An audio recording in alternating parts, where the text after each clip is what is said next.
mo fẹ́ mú fídíò kan wá fún wa tí mo sì fẹ́ kájọ farabalẹ̀ kájọ wò ó láti bẹ̀rẹ̀ títí dé parí. Fídíò tí ó ń ṣàfihàn alága ẹgbẹ́ òṣèlú APC nípínlẹ̀ Ọ̀yọ́ àti ẹni tí ẹgbẹ́ fà kalẹ̀ tí ẹgbẹ́ fún ní tíkẹ́ẹ̀tì láti jáde dupò gómìnà nípínlẹ̀ Ọ̀yọ́ lọ́dún 2027, Sẹ́nẹ́tọ̀ Sarafadeen Ali àti àwọn àgbààgbà ẹgbẹ́ kọ̀ọ̀kan tí wọ́n gbéra tí wọ́n ṣe ìkíni sí ọ̀dọ̀ ààrẹ orílẹ̀-èdè Nàìjíríà aṣíwájú Bọ́lá Ahmed Tinubu. Kí ni wọ́n bá aṣíwájú Bọ́lá Ahmed Tinubu sọ? Kí ni àwọn oníròyìn bíi alága ẹgbẹ́ òṣèlú APC léèrè? Kí ni èsì tí alága tó fi dá àwọn oníròyìn lóhùn? Sẹ́nẹ́tọ̀ Sarafadeen Ali náà sọ̀rọ̀. Kí lọ̀rọ̀ tó sọ? Kí ni ìwòye àti èrò àwọn èèyàn? Màá mú wá fún wa tí a jọ gbọ́. Ṣùgbọ́n kí n tó mú wá, ẹ jẹ́ kí n máa sọ fún yín wípé ààrẹ orílẹ̀-èdè Nàìjíríà aṣíwájú Bọ́lá Ahmed Tinubu ó ti rán àwọn ìgbìmọ̀ alágbára láti ṣe àbẹ̀wò sí ọ̀dọ̀ àwọn òbí, àwọn èèyàn, àwọn ẹbí tí àwọn ajínigbé, àwọn ajínipa, àwọn apọmọlẹ́kúnjayé, àwọn mùjẹ̀mùjẹ̀ tí wọ́n pera wọn léèyàn tí wọ́n jí kó sá lọ, àwọn akẹ́kọ̀ọ́ àti olùkọ́.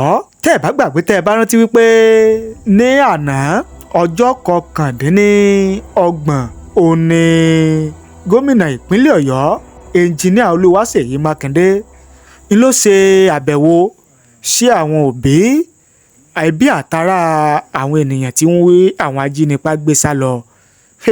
Ẹni tó bá wo fídíò yẹn, ẹkún ọgbọ́n èèyàn, omijé ó jábọ́ lójú èèyàn pòròpò, torí pé tìbànújẹ́ ó ní àwọn ẹbí àwọn èèyàn tí wọ́n jí gbé sá lọ, ó ní wọ́n fi ń bẹ gómìnà, ni wọ́n fi ń bẹ ìjọba pé àkànjọ kan sapá kan wá gbogbo ọ̀nà, gbogbo tó bá wà níkàáwọ́ láti ṣe láti rí wípé àwọn èèyàn àwọn padà wálé láyọ̀ àtàlàáfíà, torí pé inú ìbànújẹ́ ọkàn ó ní àwọn wà. Ààrẹ tó sọ wípé ọmọ àwọn 3 ló wà nínú àwọn ọmọ tí wọ́n jí gbé sá lọ. Kódà ọkọ ọ̀gá àgbà iléèwé yẹn, madam tí ó ń sọ̀rọ̀ lórí ẹ̀rọ ayélujára yẹn tó wà lọ́dọ̀ àwọn ajínigbé, ọkọ rẹ̀ sọ̀rọ̀ tẹkúntẹkún tomijé ńlọkùnrin fi ń ké nígbà tó ń bá gómìnà sọ̀rọ̀. Ó lágbára o. Ṣùgbọ́n láì tí ì pé wákàtí 24 ó ní àwọn ikọ̀ tí ààrẹ orílẹ̀-èdè Nàìjíríà tọ́rán láti lọ ṣàbẹ̀wò síbi tí ìṣẹ̀lẹ̀ ọ̀hún ti ṣẹlẹ̀, ó ní wọ́n balẹ̀ sí ìlú Ògbómọ̀ṣọ́ tí wọ́n sì tẹkọ̀ létí lọ sí ìjọba ìbílẹ̀ Oriire. Ó lágbára o. Ọ̀pọ̀lọpọ̀ àwọn èèyàn tí wọ́n ń fi ọ̀rọ̀ àti ìwòye tí wọ́n sọwọ́. Kí làwọn èèyàn wí, kí làwọn èèyàn sọ? Tí n kọ́kọ́ mú fídíò tí mo kọ́kọ́ ṣàdéhùn fún yín níbẹ̀rẹ̀ yẹn, ìyẹn tó ń ṣe àfihàn àwọn àgbààgbà nínú ẹgbẹ́ òṣèlú APC ní ìpínlẹ̀ Ọ̀yọ́ àti ẹni tí tíkẹ́ẹ̀tì gómìnà tó jámọ́ lọ́wọ́, Sẹ́nẹ́tọ̀ Sarafadeen Ali, bí wọ́n ṣe àbẹ̀wò sí ààrẹ orílẹ̀-èdè Nàìjíríà aṣíwájú Bọ́lá Ahmed Tinubu. Ẹ jẹ́ àjọ wò, ẹ jẹ́ àjọ gbọ́. Good to hear that you said you already have your governor, but you're still going into an election yes, against the party in power. Yes. So how do you want to manage your way on this? Let me tell you first, the name of our candidate is Senator Sarafadeen Ali. And we are not afraid of so we know the way we are going to, but we don't want to disclose to you here. Okay, thank you. It's good to keep the card close to your chest. Sir, distinguished senator, your chairman is speaking well of you and so confident that you're going to win the election. What about you too? Yeah, very confident that by the grace of God, come May 29, 2027, APC will reclaim government in Oyo State. With the support of our father, the president, and our leaders who are here, and those at home, we are sure that by the grace of God, and our teaming supporters in all strata, all levels of Oyo State, all sectors of the economy and communities, we are sure of victory by the grace of God. Okay, apart from the support of your father, your leader, the president, what else are you banking on? I am banking on my integrity. I am competent. I have the capacity, and I'm well experienced to ensure that we win the next election. And with the area of leaders that we have, you can see some of them here. Senators, former deputy governors, and we still have a lot at home. We are sure that by the grace of God, we're going to win. In the primaries, you contested with a lot of aspirants, definitely. Yes, certainly. And some of them are not happy. What efforts are you making to Well, efforts are in top gear to get everybody on board. As a matter of fact, before even the primaries, I've started going around to see all of them because I knew I was the leading candidate. So I've been going around to appeal to all of them that we should all work together.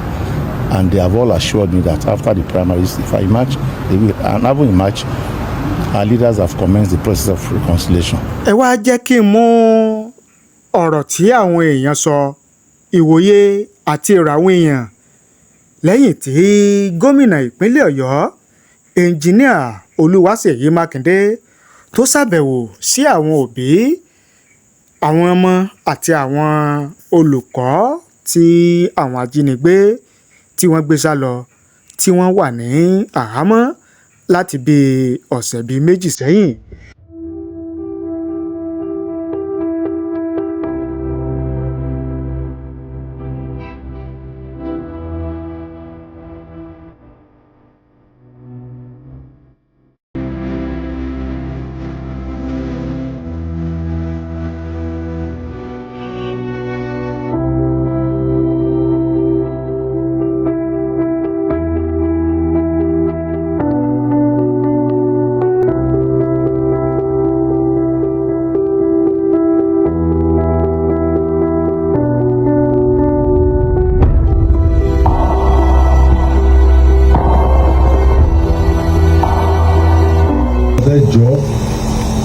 I want your cooperation. We fẹ́ cooperate pẹ̀lú wa. We are doing everything humanly possible to get our children and their teachers out. And I give you the assurance pé lágbára Ọlọ́run we will bring them out. Because it's an ongoing operation, tó dẹ̀ jẹ́ pé only security implication, I cannot say so much apart from pé kí encourage you. I know you're bleeding. I am also bleeding in my heart.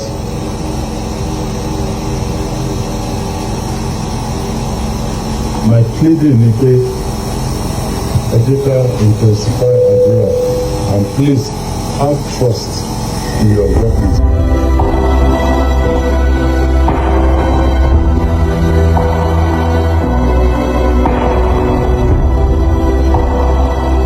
ẹ jẹ́ àwọ̀ ẹ̀jẹ̀ agbọ̀n táwọn èèyàn wí táwọn èèyàn sọ gẹ́gẹ́ bí ó ṣe tẹ̀ wá lọ́wọ́ Prince Kọ́láwọlé Ọládélé Joseph àwọn ní after 2 weeks una still get time arrange canopy and chairs na wá o. Dára bẹ́tẹ̀ àwọn ní why is that soldier on his phone? Michael Ilesanmi wọ́n ní that's very prompt of you after 2 weeks.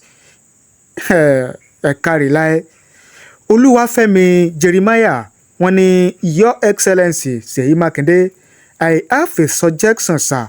Why don't collaborate with technology experts, firms across the country and around the world to create an application apps such as tracking devices, lasers, etc. to speed up the situation process.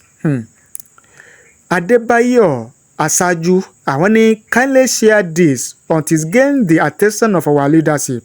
This proposal serves as a vital antidote to our current national struggles, offering a path to eliminate the threat of bandits in our rural areas. Juliet Omoyele, àwọn ní after how many days you try posterity will answer you. Alao Gbolahan, àwọn ní this visit today by your excellency is a tonic for the family member of the abducted innocent teachers and pupils. It is an opportunity for your excellency to update these families that efforts are ongoing to secure the release of all the abductees. Sir, while I commend you for your unrelenting efforts, I want to advise that the government should expedite action in order to free them. Afeez Balogun, wọ́n ní the very first day we all watched and listened to his press conference and immediately a security meeting with the service chiefs. Mind you, as a governor, he cannot go there without security clearance from his security personnel. He has done what most of the executives or legislatives cannot do. Okay. Karim Sani, wọ́n ní this forest will surely accommodate the kidnappers. Precious Iyata, wọ́n ní why is that soldier on his phone? Someone on special duty. Ọlálékan Ìdòwú, wọ́n ní 2 weeks after, if VDM Very Dark Man did not shout. Ọlágbára o. Adébìtẹ́ Benzin, wọ́n ní you visited them after you have been declared and pronounced as the presidential candidate APM of APM, àbí? Carry on. Ọlálékan Waris, wọ́n ní security strategies. We are living in a technology-driven era, and I believe Oyo State can make greater use of modern security. Your Excellency, I respectfully suggest the deployment of surveillance cameras and drone technology across major forests and vulnerable areas in Oyo State. The government could establish at least 20 monitoring and control units strategically located throughout the state to provide real-time surveillance and intelligence gathering. Whenever suspicious activities or criminal hideouts are detected in the forest, the monitoring unit could immediately transmit the footage to the relevant security agencies for rapid response. In addition, selected information could be shared with the public through official channels to increase awareness and support security efforts. Criminals and kidnappers often take their victims into remote forest areas. Remote forest areas because they believe they can operate without being seen. By deploying advanced surveillance technology, the government can reduce these hiding opportunities, improve security operations, and strengthen public confidence in the state's ability to protect its citizens. This fashion keeps your idea but presents it in a respectful and professional manner suitable for a later social media post or public commentary. It takes just 1 week to flush them out if you have serious government. Note, Seyi Maknide, you don't need federal government approval for this project. Gẹ́gẹ́ bí ìwòye àti ọ̀rọ̀ àwọn èèyàn, òun náà ni ẹgbọ́ tí a mú wá fún yín yẹn. Gẹ́gẹ́ bí ẹnìkan, ọ̀nà wo lẹ̀yin mọ̀ lẹ̀yin rò pé ìjọba lè gbà láti wọ́nà àbáyọ sí ètò ààbò tó ti mẹ́hẹ̀ lórílẹ̀‐èdè Nàìjíríà, pàápàá jùlọ bí àwọn èèyàn àwọn ọmọ tí àwọn ajínigbé yìí, àwọn báńdíìtì yìí tí wọ́n jí gbé sá lọ sínú igbó bí wọ́n ó ṣe di gbígbà padà láyọ̀ àti àlàáfíà. Ẹ fi ọ̀rọ̀ àti òye ti yín ẹ fi ṣọwọ́ sí wa láàyè comment nísàlẹ̀ fídíò yìí. A kà ó, a sì ṣe àgbéyẹ̀wò rẹ̀. Thank you, God bless you. Ẹ bá ní pín, ẹ bá ní share rẹ̀ kó káàkiri àgbáláyé.